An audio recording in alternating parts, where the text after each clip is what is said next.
Bismillahirrahmanirrahim. Assalamualaikum warahmatullahi wabarakatuh. Salam cinta, salam bahagia. Pada kesempatan kali ini saya akan membahas tentang sejarah studi kepribadian. Sebenarnya kalau kita bicara tentang sejarah kepribadian, ini sebenarnya sudah pembahasan mengenai kepribadian sudah dari zaman dahulu telah ada, ya, mengenal kepribadian manusia lebih dalam lagi. Nah, ini nanti akan saya jelaskan beberapa hal mengenai kepribadian, sejarah kepribadian sampai sekarang ini.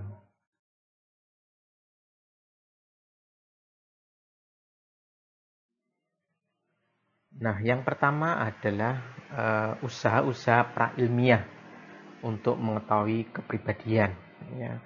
Nah, ini dengan apa? Yang pertama adalah sirologi, ya. Nah, ini kirologi atau sirologi ini adalah ilmu rajah atau ilmu gurat tangan, ya. Jadi kalau kita bicara tentang gurat tangan, ini setiap orang itu ternyata mempunyai gurat tangan yang berbeda antara orang yang satu dengan uh, orang yang lainnya, ya. Ternyata jika dikenali perbedaan serta sifat khusus gurat tangan tersebut, maka akan dikenali orang tersebut seperti apa. Nah, jadi sebenarnya kalau kita bicara tentang gurat tangan ini, sebenarnya banyak orang keliru mengenai tata cara membaca garis tangan yang benar, ya.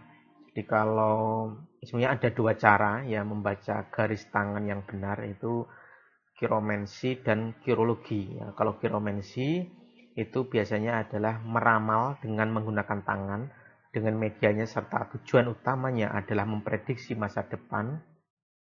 Kemudian kiromansi ini bekerja dengan cara mengambil kesimpulan pada garis tangan yang kemudian digabung dengan masa depan si pemilik tangan. Nah, kirologi adalah cara meramal karakter seseorang dari garis tangan tersebut, ya.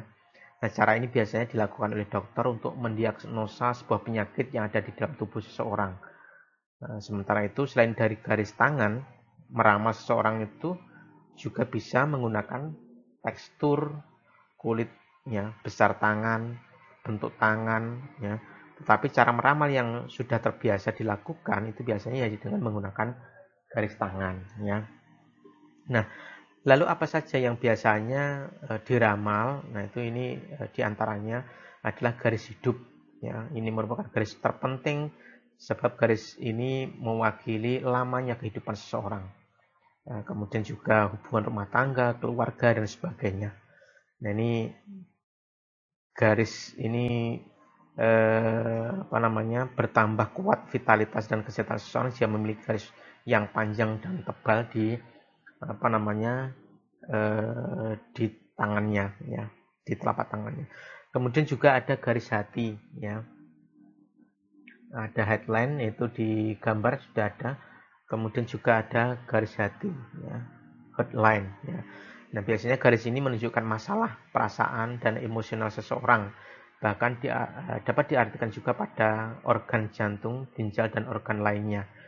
Nah, bila garis ini tebal, itu berarti sedang beruntung, ya, dalam hal misalkan percintaan, ya. Bila garisnya panjang, berarti hubungan percintaannya juga lancar, ya. Ini contohnya. Kemudian garis kepala, ya. Ini garis kepala. Nah, ini kalau garis kepala ini berhubungan dengan ide-ide, konsentrasi, kecerdasan. Biasanya masalah pada otak, telinga, mata, kepala yang bisa diketahui dengan garis ini, ya.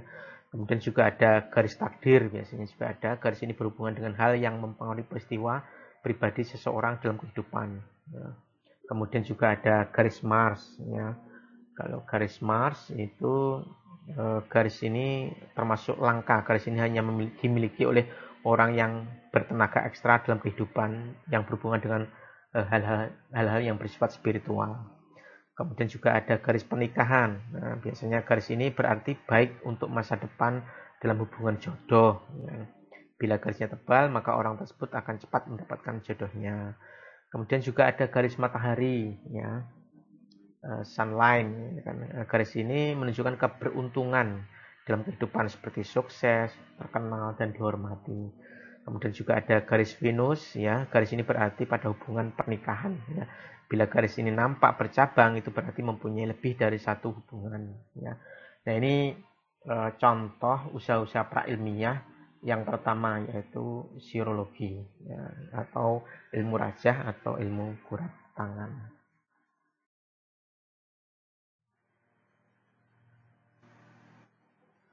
Usaha-usaha prailmiah berikutnya adalah astrologi atau ilmu perbintangan, ya.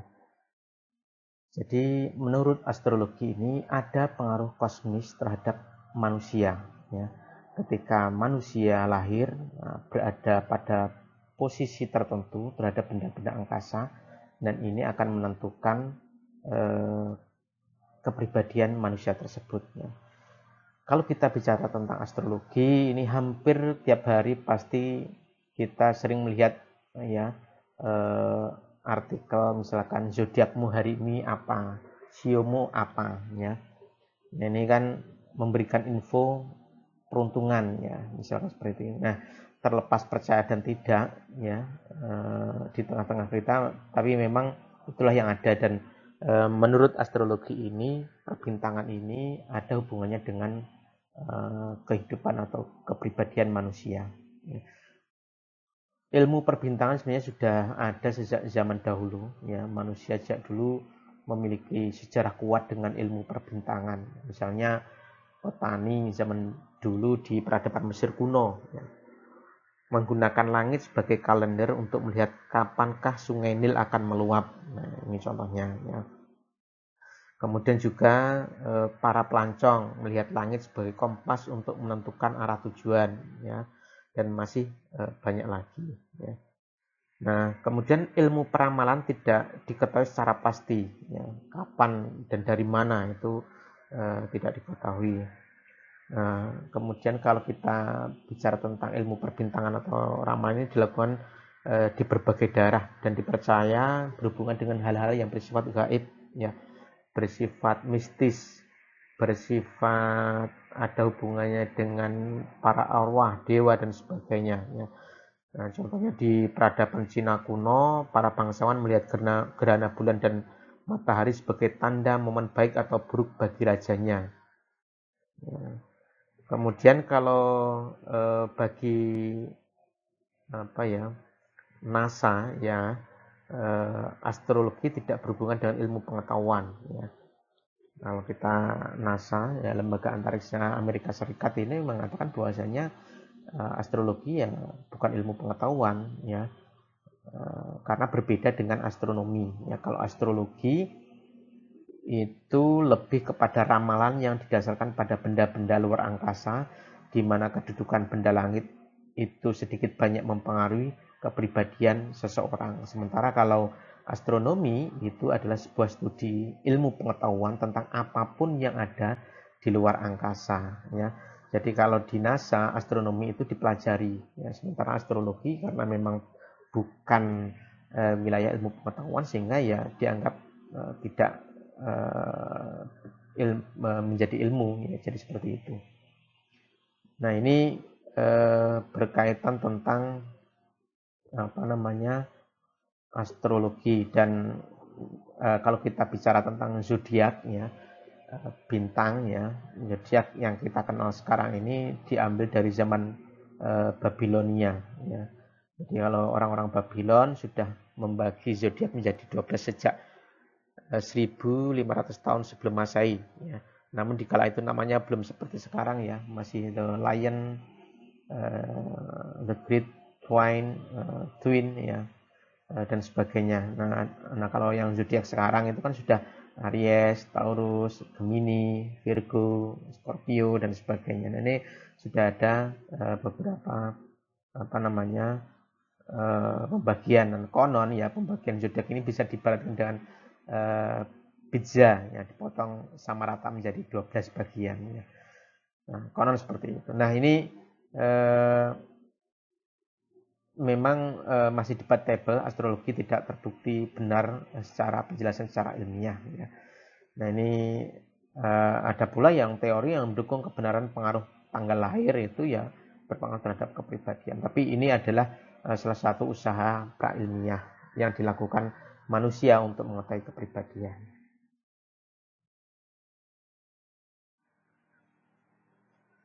Usaha-usaha prailmiah berikutnya adalah grafologi atau ilmu tentang tulisan tangan. Ya. Jadi kalau grafologi ini ada sejak abad 16 ya.